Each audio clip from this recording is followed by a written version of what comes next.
Li Türkiye'de kanalên ku weşanê xwe bi zimanê Kurdî dikirin, ji aliyê saziya fermî ya bilind ya radyo û televizyonê ve weşanê wan li ser Satelayta Türksatê hate qutkirin.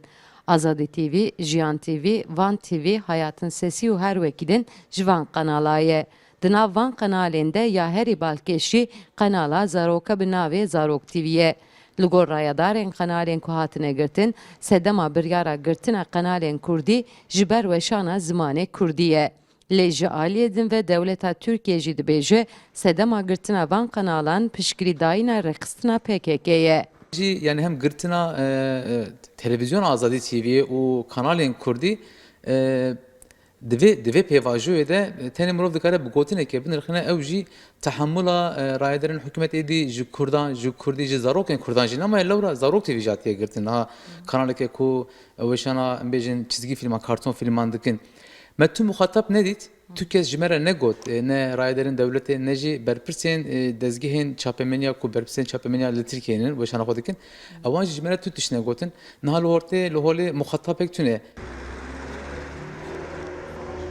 Rayadarên kanala Zarok TV jî dibêjin ji ber weşanê heta natûyî şiyariyê ji aliyê devletê ve negirtine. Ji ber vê yekê jî sedema weşan sekinandina kanala Zarok TV jî nizanin û bi fermî jî tebligatek jî ji aliyê saziya fermî ya televizyonê ve negiştiye destê wan.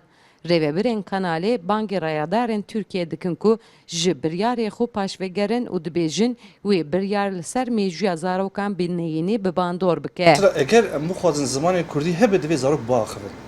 Divê zarok eger bixwazin zimanê Kurdî li ser rûyê dunyayê bisekine hewçeyek û zarok vî zimanî biaxivin. û ji bo vê jî televizyon mühim e. Televizyona Kurdî ji bo zarok gelek mühim e.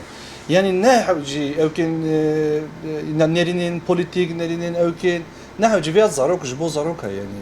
Divê hemû vê astê bibin yek. Hemû bibin yek bû zimanê Kurdî û çanda Kurdî û zarok biaxivin. Eger em bixwazin zimanê Kurdî biparêzin, divê em tişekî wisa bikin ku zarok vî zimanî biaxivin.